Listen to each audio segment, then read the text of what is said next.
Hey everyone, Jay Whitten here with Space Headlines. We bring you a quick summary of what happens in space each week. And today we're going to be talking about the first week of May 2019. Our first story is Blue Origin.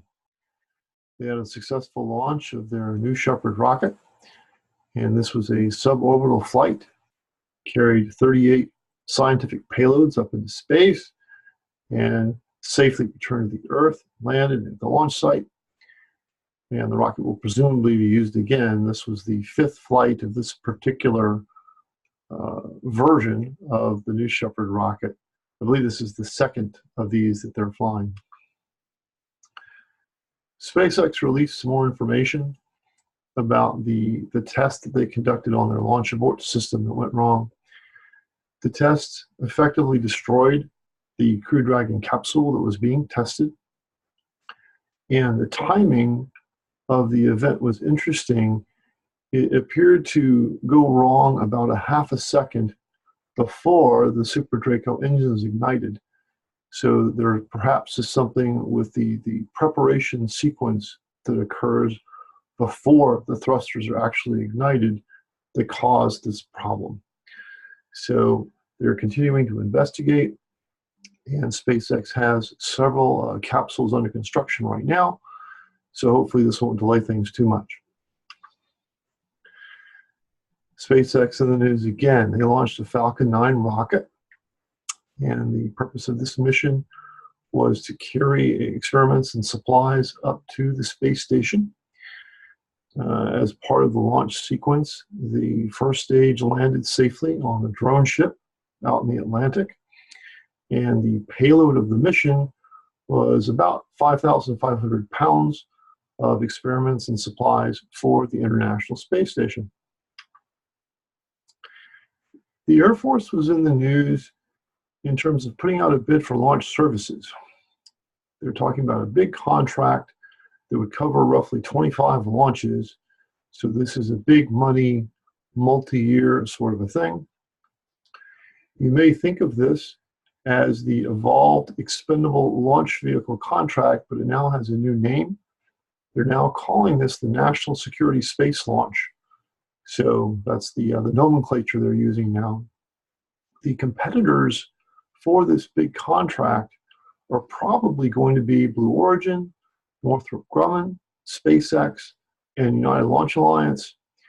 The intent of the Air Force is the winning contract will get 60% of the launches, and the second place person or second place company will get 40% of the launches. That way they have a lead, but they have an engaged backup if anything should happen to the lead rocket vehicle, the lead company. Blue Origin is expanding. Their headquarters is out west in Washington, and they have already a nice facility out there. But what they're doing is they're building a big expansion across the street from their current headquarters. The new space, the addition part, is about 336,000 square feet. So this represents a substantial increase. Some estimates are that in the next couple of years, Blue Origin is going to double their staff. And in addition to this growth in their headquarters footprint, they also have major growth going on in Alabama and Florida. The SpaceX cargo flight to the space station that I previously mentioned, the launch, it arrived at the space station. The rendezvous was successful. The robot arm reached out and grabbed the Dragon, brought the Dragon in, and the Dragon was basically installed on the Harmony module of the space station.